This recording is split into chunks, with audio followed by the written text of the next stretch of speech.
কি জিনিস আমার দিলে ছিল না, নামাজ সম্বন্ধে আমি কিছু জানতাম না, গাফিল ছিলাম।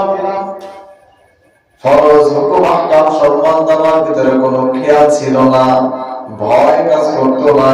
কিয়ামতের ময়দানে কবরের জগতে আমি আল্লাহকে পরিচয় দিতে পারবো না। সুন্নাত আমার দিলে ছিল না, কিয়ামতের ময়দানে কবরের জগতে আমি নবীর পরিচয় দিতে পারবো না। দিন সম্বন্ধে জিজ্ঞাসা করবে, আমি ধর্মের ভিতরে কোনটা জায়েজ কোনটা না জায়েজ, ধর্মে কোনটা হালাল কোনটা হারাম, এগুলি জানতাম না। কবরের জগতে আমি ধর্মের পরিচয় দিতে পারবো না। তিন প্রশ্ন হয়ে গেছে কবরের জগতে। এবং ফেরেশতারা দেখবে আপনি তিন প্রশ্নের জবাবে একটারও সঠিক উত্তর দিতে পারেন নাই। আসমান থেকে আওয়াজ আসবে, ও ফেরেশতারা, এই বান্দার কবরটারে জাহান্নামের গর্তের সাথে একটা সুড়ঙ্গ করিয়া দাও। জাহান্নামের গর্ত, হাদিসে আছে গর্তের কথা বলা হয়েছে জাহান্নাম, আর জান্নাতের ব্যাপারে বলা হয়েছে সরু রাস্তা, রাস্তা দিয়ে হেঁটে হেঁটে বান্দা জান্নাতে চলে যাবে। মানুষগুলি ফেরেশতাগুলি তাদের স্বাগতম জানাবে, আর জাহান্নামী ফেরেশতারা তার কবরের ভিতর থেকে একটা সুড়ঙ্গ করে দিবে জাহান্নামের দিকে যাওয়ার জন্য। আল্লাহ রব্বুল আলামিন বলবেন, ও বান্দা, দুনিয়াতে আমি তোমার কতবার ডাকছি, একবার আমার ডাকে সাড়া দাও নাই। দুনিয়াতে আমি আল্লাহ তোমার ফজরে ডাকছি, আমার ডাকে সাড়া দাও নাই। যোহরে ডাকছি, আমার ডাকে সাড়া দাও নাই। আসরে ডাকছি, আমার ডাকে সাড়া দাও নাই। মাগরিবে তোমার ডাকছি, আমার ডাকে সাড়া দাও নাই। এশার সময় সব মানুষগুলো ঘুমায় গেছে, তোমার ডাকছি, সাড়া দাও নাই। আল্লাহ রাত্র যখন গভীর হয়ে গেছে, সব মানুষ ঘুমাইছে, কীট পতঙ্গ তরুলতা গাছ পাতা সব ঘুমায় গেছে, এমনকি গর্তের পিপিলিকা পর্যন্ত ঘুমায় গেছে, সবাই ঘুমায় গেছে। আমি আল্লাহ প্রথম আসমানে গিয়া তোমার নাম ধরে ধরে ডাকছি, ইয়া আব্দুল্লাহ, ও আমার বান্দা, একবার উঁচু কর। সব মানুষ ঘুমায় গেছে, ঘুমের পর যদি মনটা চায় একবারও আমি মালিককে ডাক দে। ঘুমের পরেও যদি একবার আমি আল্লাহর কাছে তওবা করো, তো তওবা আমি আল্লাহ ফিরে দিব না। আর তুই এতদিন নামাজ পড়ো নাই, এতদিন রোজা রাখো নাই, এতদিন ধর্মের কাজগুলি করো নাই, এখন নামাজে যাবি, মানুষ তোরে দেখা হাসবে, তুই লজ্জা পাবি, এই জন্য যাও না। ও বান্দা, এখন কেউ দেখবে না, রাত্র গভীর হয়ে গেছে, গভীর রাত, আমি আল্লাহ একবার ডাক দে। তুই আমার ডাক দিলে তোর কথা আমি আল্লাহ ছাড়া কেউ শুনবে না। বান্দা, তুমি যদি গভীর রাত্রে আমার পায়ের ভিতরে সিজদা দাও, আমি মালিক ছাড়া কেউ দেখবে না। তুই যদি ঠান্ডা পানি দিয়ে উযু করো, তোর শরীর বেয়ে বেয়ে পানিগুলি জমিনে পড়বে, আমি আল্লাহ উযুর পানির সাথে তোর গুনাহগুলি মুছায়া দিব। তুমি আল্লাহর মনটা চাই, কবরে আসবি তুই বেগুনাহ হয়ে আসবি। আমি আল্লাহর মনটা চাই, কবরে আসবি, তোকে আমি জান্নাতের মেহমান বানা দেব। কারণ আমি আল্লাহ আমার হাবিবের সাথে ওয়াদা করছিলাম, আমার একটা উম্মতকেও যাতে জাহান্নামে না দেয়। আমি বলছিলাম, হাবিব ঠিক আছে, আপনার উম্মতকে আমি একা একা ছাড়বো না, সর্বক্ষণিক আপনার উম্মতকে আমার কুদরতি কোলের ভিতরে আশ্রয় দিব। বান্দা, সবাই ঘুমাইছে, পূজা ও দুইটা উযু কর, উযু কইরা যায় নামাজের মুসল্লাটা বিছা, বাতিরা বন্ধ থাক, কেউ করে দেখে না। তোর গুনাহগারের চেহারা আমি মালিককে দেখাই, লজ্জা লাগে। আরে বাতি বন্ধ কর, যায় নামাজের মুসল্লায় দাঁড়া। এরপরে বল, ইন্নী ওয়াজ্জাহতু ওয়াজহিয়া লিল্লাযী ফাতারাস সামাওয়াতি ওয়াল আরদা হানিফা ওয়া মা আনা মিনাল মুশরিকিন। সব জিনিস থেকে তুই নিজেকে আলাদা কর। এরপরে আমি মালিকের সামনে দাঁড়ায় যখন তাকবীর বলবি, আল্লাহু আকবার, মালিকের সামনে মালিক বলে যখন হাত পাতবি, আর যখন বলবি আল্লাহু আকবার, আমার আল্লাহ সবচাইতে বড়, আমার মালিকের মতো দয়ার মালিক কেউ নাই, আমার মালিকের মধ্যে এত মেহেরবান মাওলা কেউ নাই, আমার মালিকের কেউ নাই। দুনিয়াতে স্বার্থে আঘাত লাগলে বাবা সন্তানের শত্রু হয়ে যায়, স্বার্থের কারণে মা সন্তানের শত্রু হয়ে যায়। কিন্তু আমি মালিকের স্বার্থে আঘাত করছ, তারপর যখন তুই হাত রাখবি আর বলবি আল্লাহু আকবার, আমি মালিক তোর ডাকের সাথে সাথে সাড়া দিব। তুই আমার বড় বলছো, আমি মালিক তোর বড় বানায় দিলাম। আবার যখন নামাজের মুসাল্লা দ্বারা শুরু করবে আলহামদুলিল্লাহ রাব্বিল আলামিন আর রহমানির রহিম মালিক ইয়াউমিদ্দিন, সূরা ফাতিহা শুরু করছো আলহামদুলিল্লাহ রাব্বিল আলামিন, সমস্ত প্রশংসা মালিক তোমার জন্য। যখন আপনি আমি গভীর রাত্রে বলি মালিক সমস্ত প্রশংসা তোমার জন্য, তখন আমার মালিক বলে বান্দা তুই আমার জন্য প্রশংসা করছো, তুই গুনাহগার থাকবি, হতে পারে না যা তোর গুনাহগুলি মাফ করে দিলাম। যখন বললাম রহমানির রহিম, আমার মালিক বড় দয়ালু, আমার মালিক বড় মেহেরবান, তখন আমি মালিক আসমান দিয়া ডাক দেই, ও বান্দা শুনিয়া রে, যে তুই আমার মেহেরবান বলছো, দয়ালু বলছো, দয়ালুর গুণ তো এমন হতে পারে না। দয়ালুর গুণ বড়, যতই অন্যায় করুক না কেন দয়া করিয়া তারে মাফ করিয়া দেওয়া। আমি মালিক রে যেহেতু দয়ালু বলছো, আমি মালিক দয়ার পরিচয় দিলাম।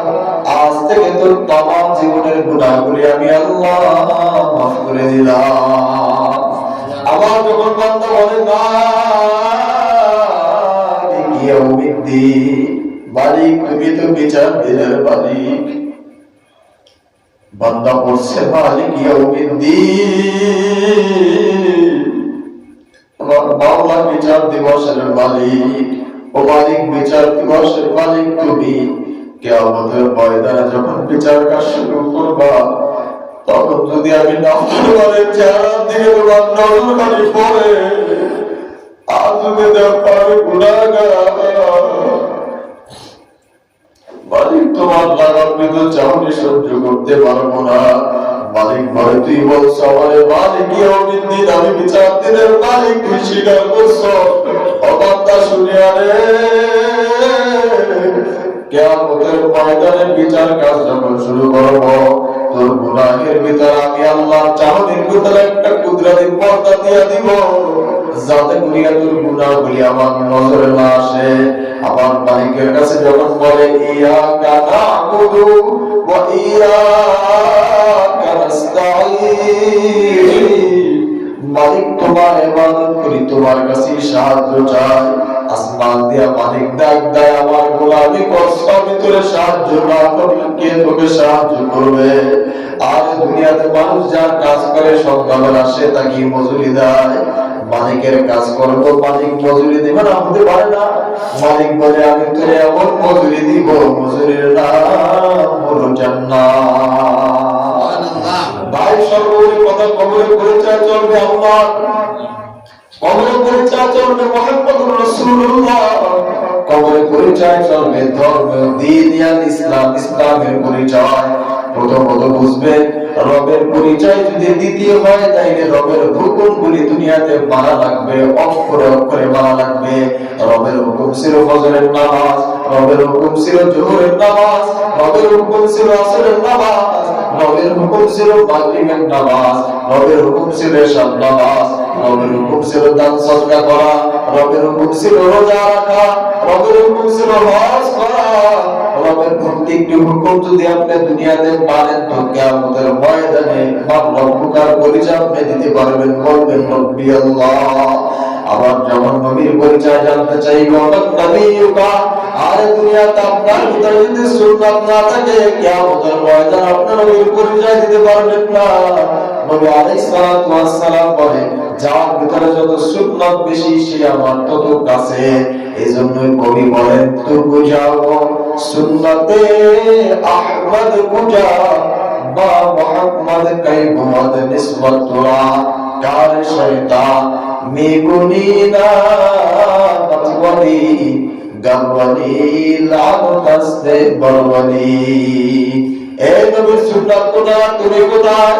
নবী আলাইহিস সালাম বলে, যত সুন্নাত পালন করবা তত আমার কাছাকাছি চলে আসবা। নবী আলাইহিস সালাতু ওয়াস সালাম বলে কিয়ামতের ময়দানে যখন ফেরেশতা তোমাকে জিজ্ঞাসা করবে ও মান নবিয়ুকা, বলো তোমার নবীকে, তখন যদি তুমি দুনিয়ার ভিতরে সুন্নাতের গুরুত্ব তোমার ভিতরে জানো, সাথে সাথে জবাব দিবা ও ফেরেশতারা কোন নবীর কথা তুমি জিগাও, যেই নবীর না দেখা নবীর সুন্নাত চাইনা,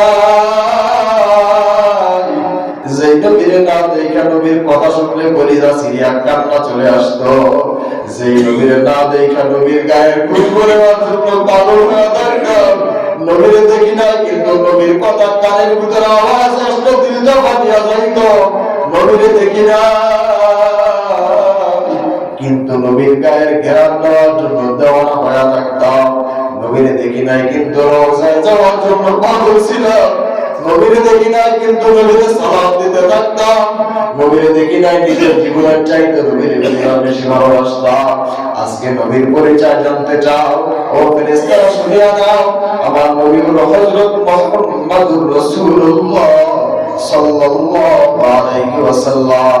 ফেরেশতা বলবে হ্যাঁ তুমি সত্য বলছো, তোমার কবর থেকে কবরের দিকে জান্নাতের রোশনি আসতে আছে, কেউ প্রশ্ন করবে বলো তোমার ধর্ম কি, যদি আপনি ধর্মের কাজগুলি সঠিকভাবে করতেন আসমান কবরের ভিতরে আপনার জবাব দিতেন কোন ধর্মের কথা জানতে চাও, সব যেমন তেমন আমি ধর্মের ব্যাপারে আপোষহীন ছিলাম, আর ধর্মের ব্যাপারে কেউ কোনো কথা বললে আমার দিলের ভিতরে যন্ত্রণা শুরু হয়ে যাইতো, আমার ছেলেকে নিয়ে কেউ কথা বললে আফসোস করতাম না, মেয়েকে নিয়ে কেউ গালি দিলে মন্দ করতাম না, আমাকে নিয়ে কেউ কিছু বললে আমার কলিজা আঘাত লাগতো না, কিন্তু কেউ যদি আমার ধর্মের বিষয়ে কোনো কথা বলতো আমার শরীরের ভিতরে জ্বালা ধরতো।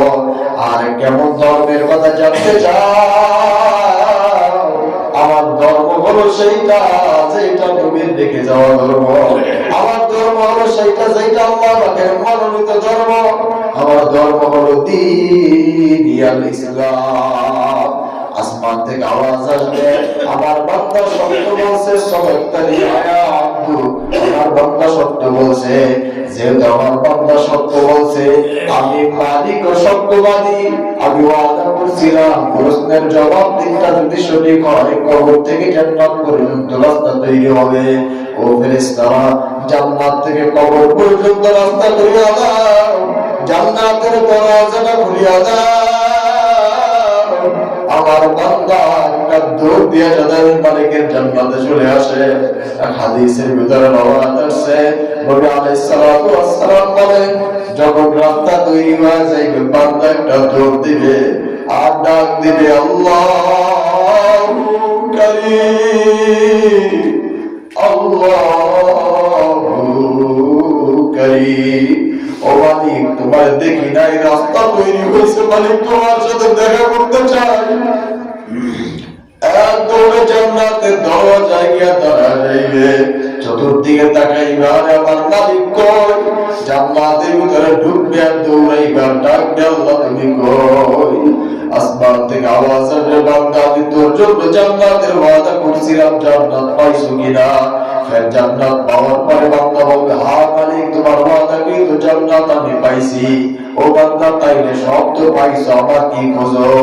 বান্দা আওয়াজ দিবে মালিক দুনিয়াতে ওয়াদা করছিলাম জান্নাত দিবা, তো জান্নাত দিছো, জান্নাত পাইছি, কোনো আফসোস নাই, কিন্তু মালিক দুনিয়াতে তোমার না দেখে তোমার গোলামি করছি, দুনিয়াতে তোমার না দেখে তোমার পয়সা দিছি, দুনিয়াতে তোমার না দেখে মালিক তোমার প্রেমে পাগল ছিলাম, আজকে জান্নাতের ভিতরে নিয়ে যেহেতু আসছো মালিক একবারের জন্য দিদার দাও।